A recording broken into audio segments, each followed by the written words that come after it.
आओ बैल चढ़े शिव जी मिले, गरुड़ चढ़े भगवान, सिंह चढ़ी माता मिले, तेरे पूरण सारे।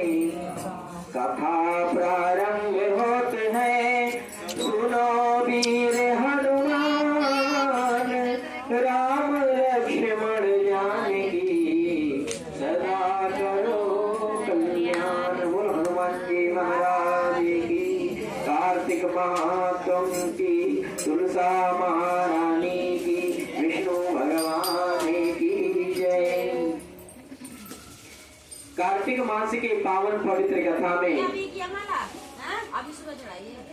श्री सूत जी भगवान राजा पृथु से पूछते हैं कि हे राजन, व्यास व्यास से पूछने लगे कि हे प्रभु,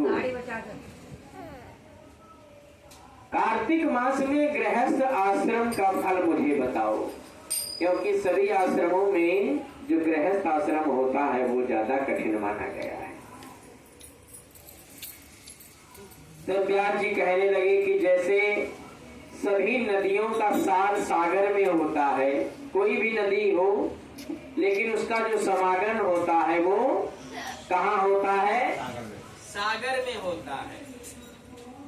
तो उसी प्रकार से गृहस्थी किसी भी प्रकार का कोई भी भगवान का नाम ले, पूजन करे, व्रत करे, नियम धर्म संयम जो भी करता है उसका संपूर्ण फल विष्णु भगवान के चरणों से ही प्राप्त होता है। बोल गोविंद भगवान की। व्यास जी ने कहा कि 6 प्रकार के जीवन होते हैं।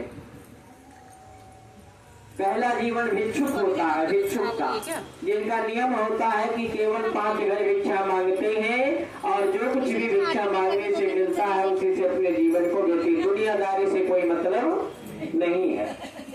दूसरा जीवन ब्रह्मचारी का होता है। ब्रह्मचारी की भैया हमें दुनिया से कोई मतलब नहीं लेना देना है, हम तो अपना एकांत में होकर के और भगवान का भजन करेंगे। तीसरा सन्यासी का होता है, जो शुरू से सब कुछ होते हुए भी वो सन्यास धारण कर लेते हैं। और चतुर्थ धर्म जो बताया गया है वो विद्यार्थी का बताया गया है। पंचम धर्म गुरु पूजक बताया गया है और षष्ठम जो बताया गया है वो गृहस्थी का बताया गया है। ये 7 प्रकार के धर्म मनुष्य अपने जीवन को व्यतीत करते हैं। इस प्रकार से बोलने के बाद श्री व्यास जी बोले कि हे नारद, अब मैं तुम्हें अति पूर्ण एक पुरातन की कथा सुनाता हूँ जो बड़ी सुंदर कथा है। कहते हैं कि उत्तानपाद नाम का राजा, उनके पुत्र नाम उत्तम। क्या नाम? उत्तम, जो बड़े बलवान और बड़े धैर्यवान थे, मदिरा पान करने वाले थे। उनके पत्नी का नाम था बहुला। बहुला नामक स्त्री से जब उनका विवाह हुआ तो दोनों अपना राजा रानी अपने राजपाट में अच्छी तरीके से अपना जीवन व्यतीत कर रहे थे।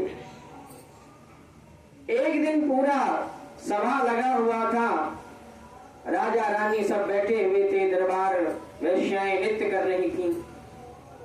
राजा ने मदिरा पान किया और मदिरा पान करने के बाद में जब उनको नशा चढ़ गया, मदिरा का असर हो गया, तो उन्होंने अपने रानी को भी कहा मदिरा पान पीने के लिए, लेकिन रानी ने मदिरा पान पीने से मना कर दिया, इनकार कर दिया कि मैं मदिरा पान नहीं करूंगी।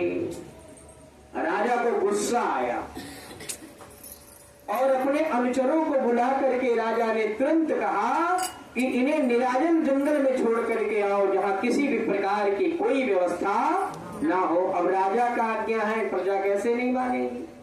तुरंत राजा के दरबारी अनुचर लोग आए और रानी, निर्दोष रानी, ध्यान देना, निर्दोष रानी को पकड़ करके और जंगल में जाकर के छोड़ करके आ गए राजा के कहने के हिसाब से। अब राजा का सुबह जब दारू उतरा, सोचो